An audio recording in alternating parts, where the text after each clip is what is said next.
ബഹുമാനപ്പെട്ട ഈ ചടങ്ങിൻ്റെ അധ്യക്ഷൻ,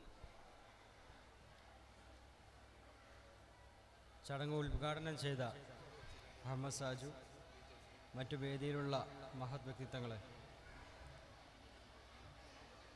ഒരുപാട് പ്രസംഗങ്ങൾ നിങ്ങളെല്ലാവരും കേട്ടു എന്നറിയാം. ഇനിയൊരു പ്രസംഗത്തിന് ഇവിടെ ഒരു പ്രസക്തി ഇല്ല എന്ന് നന്നായിട്ട് അറിയുന്നത് കൊണ്ട് തന്നെ അധികം സംസാരിക്കാൻ ഉദ്ദേശിക്കുന്നില്ല. കുട്ടികളെല്ലാവരും വളരെ ക്ഷമയോടുകൂടി ഇരിക്കുകയാണെന്നുള്ള നല്ല ബോധ്യമുണ്ട്. എങ്കിലും Malabar international school artificial intelligence AI യുഗത്തിലോട്ട് വളരെ നേരത്തെ തന്നെ കാലെടുത്ത് വെച്ചു എന്നുള്ളത് തന്നെയാണ് എടരിക്കോട് ഗ്രാമപഞ്ചായത്തിനെ സംബന്ധിച്ചിടത്തോളം വലിയ അഭിമാനമായ നേട്ടമായി കാണുന്നത്. നിങ്ങൾക്കെല്ലാവർക്കും നല്ല വിദ്യാഭ്യാസം നൽകുക എന്നുള്ള വലിയ ഉത്തരവാദിത്തമാണ് അവർ നിറവേറ്റുന്നത്. കാരണം വരാൻ പോകുന്ന കാലം എന്തുകൊണ്ടും വലിയ കോമ്പറ്റീഷനുള്ള ഒരു യുഗത്തിലാണ് നിങ്ങൾ ഓരോരുത്തരും ജീവിക്കേണ്ടത്.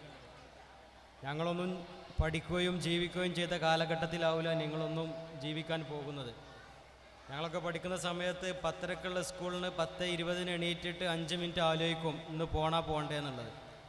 അതായിരുന്നു ഞങ്ങളുടെ പഠനകാലത്തെങ്കിൽ ഇന്ന് നിങ്ങൾ ഓരോരുത്തരും നിങ്ങളുടേതായ ഒരു ലോകം അത് സൃഷ്ടിച്ചു കൊണ്ടിരിക്കുകയാണ്. നിങ്ങൾ ഈയിടെയായിട്ട് പത്രത്തിൽ വായിക്കാനിടയുണ്ടായി, ഒരു +2 പഠിക്കുന്ന വിദ്യാർത്ഥി ക്ലാസ്സിന് പോകുന്നതിന് മുൻപ് അദ്ദേഹത്തിന് കീഴിൽ 3 MBA ആയ ആളുകൾക്ക് ജോലി കൊടുത്തിട്ട് അവരെ നിയന്ത്രിച്ചിട്ടാണ് ഒരു ഓഫീസ് സ്റ്റാർട്ട് ചെയ്തിട്ട് +2 ക്ലാസ്സിൽ പോവുക.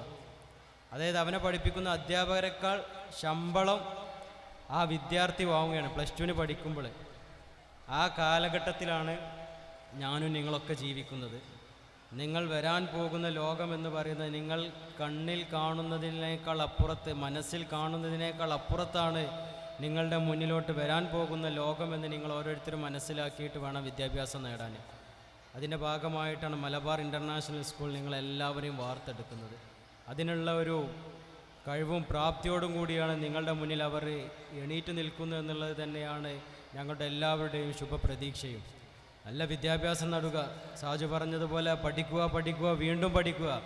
അത് എത്ര പ്രായമായാലും പഠിക്കുക എന്നുള്ളതാണ് നിങ്ങളുടെ മുന്നിലുള്ള ഏക ലക്ഷ്യം എന്നുള്ള ബോധ്യത്തോട് നിങ്ങൾ പഠിക്കുക.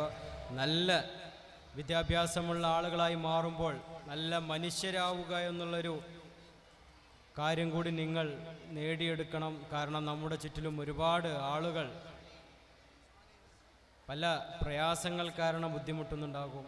നിങ്ങളൊക്കെ പഠിച്ചിട്ട് കളക്ടറും പോലീസും ഡോക്ടറുമൊക്കെ ആകുമ്പോൾ, ഡോപ്പയുടെയൊക്കെ കീഴിൽ നല്ല കോച്ചിങ് നിങ്ങൾ കിട്ടുമ്പോൾ, ഒരുപാട് ആളുകൾ ഡോക്ടർമാരൊക്കെ ആയിട്ട് വരുമ്പോൾ മനുഷ്യത്വമുള്ള ഡോക്ടർമാരാവുകയും മനുഷ്യത്വമുള്ള മനുഷ്യരാവുകയും എന്നുള്ള ഒരു വലിയ ഉത്തരവാദിത്തം നിറവേറ്റുകയും നിങ്ങളുടെ മുന്നിൽ ആര് കൈ നീട്ടിയാലും ആ കൈ വെറുതെ മടക്കാതെ അതിലെന്തെങ്കിലും നൽകി നല്ലൊരു പുഞ്ചിരി നൽകിയിട്ടെങ്കിലും ആളുകളെ തിരിച്ചയക്കാനുള്ളൊരു മനസ്സോടുകൂടിയുള്ള നല്ല മനുഷ്യരായി നിങ്ങൾ ഓരോരുത്തരും വളരണമെന്ന് കൂടി അഭ്യർത്ഥിച്ചുകൊണ്ട് ഈ ചടങ്ങിന് എല്ലാവിധ ആശംസകളും അർപ്പിച്ചുകൊണ്ട് നിർത്തുന്നു. ജയ് ഹിന്ദ്.